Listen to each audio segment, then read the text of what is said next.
isang malutong na kagat dahil meron nga tayong lechon dito sa atin sa bahay kubo. Pagkagising ko nga ay nagwawalis na nga yung tatay ko dito sa labas kahit nga bago siyang opera. Diyos ko po gano'n nga kakulit yan. Habang nagwawalis nga yung tatay ko dito ay pumunta na nga tayo rin sa gilid para nga magpakulo ng tubig na gagamitin nga natin ngayong araw. Abay syempre, paano nga bang gagawin natin? Magpupunta nga tayo dito sa taniman ng tanlad ng aking tatay para nga kumuha ng kahit papano ay magkalasa nga yung kakainin natin ngayon. At dahil nga sumugod tayo sa gera na wala nga sandatay, hinita-kita ko na nga lang rin tanlad na rin at napagsabihan pa nga ako, ang dami nating luluto, bakit nga ganyan lang kakunti ang daladala mo? Medyo sasangkapan nga natin to ng konti para nga syempre may kunting sipa ang ating lechon. Kaya nga nung pagkalinis ay diretso salang na nga medyo ginabi na nga kami ng konti din dahil syempre kailangan nga po ay dahan-dahan lang ang apoy dahil kailangan maluto ang loob.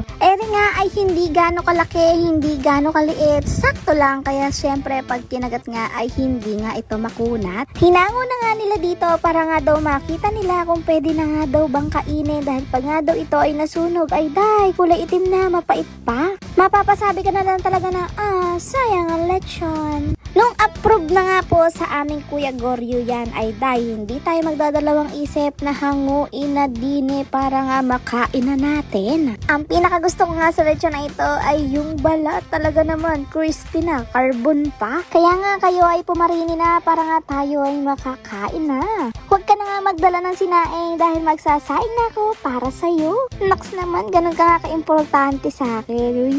Wow, sana all. Tinatanggal na nga yung pinangtali nila dito na alambre para nga syempre mahugot na nga po natin to. Pinupukpukpuk ko na nga siya dyan para nga makarbon check natin kung talaga namang malutong ang ating mga balat dyan. Ay day, natsyempohan nga natin yung kay lutong-lutong na balat. Feeling ko nga kailangan nga natin itong makabili ng pineapple juice dahil baka may high blood din na. Kaya nga kung high blood ka ay day, ingat, dahan-dahan, hinay-hinay at baka ma-hospital ka. Pagkatapos nga natin kumuha ng konti na ay huhugutin na nga po yan para syempre makakain na ang lahat. Kahit nga sino talaga namang mananakam dito pag hinugot na nga po ang ating lechon. Ginamitan na nga natin ng lakas luyan para mahugot na natin at makachibog-chibog na rin Pag kumain ka nga din mga boss, manam ko wala nga bayad, libre, may kanin ka pang pauwi. Char! At syempre sisimulan ko na nga to, ako nga ang mangunguna para nga makakain agad ang balat na kay lutong-lutong. Kainin ko na nga daw tong agad dahil pag nga daw nahanginan ng balat ay mawawala yung pagka-crispy. Kaya paano ba gagawin natin? Chichibugin na talaga natin, re.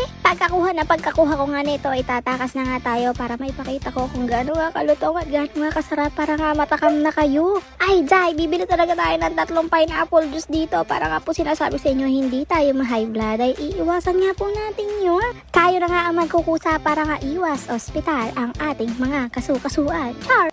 Sabi ka ba yung tumas na? Sabi laptop mo. Kain na kayo. Ayan, dito. Kaya! High blood ka to Isa lang mapin, di ba? Ito na, dinala ko na rin. Sige ba? Ay, ba?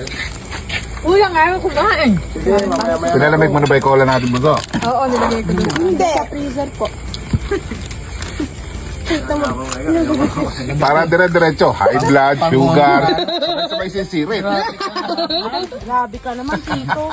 Huwag naman. Sabay-sabay tataas, high blood, sugar. Pabababay. Diyos ko po. Talaga namang tumas.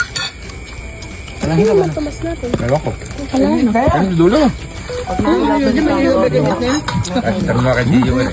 Lihin ang Gio. At may mahiwaga kami ditong kaldero na nakikita nyo sa harapan ninyo. Hindi nga po yan naubas kung gaano nga po kami kadami dito. May natira pa, kinain pa nga namin kaninang umaga. Pinatabi pa nga nung tatay ko yung ulo dito dahil ipapaksiw daw niya kinabukasan. No naman, paksiw, gano'ng kasarap yun. Yan ang sinasabi ko sa'yo, kaya nga dapat ay gumagala ka dito sa gawin namin para nga nakakakain ka. O naman, tapos natapatan mo, walang luto.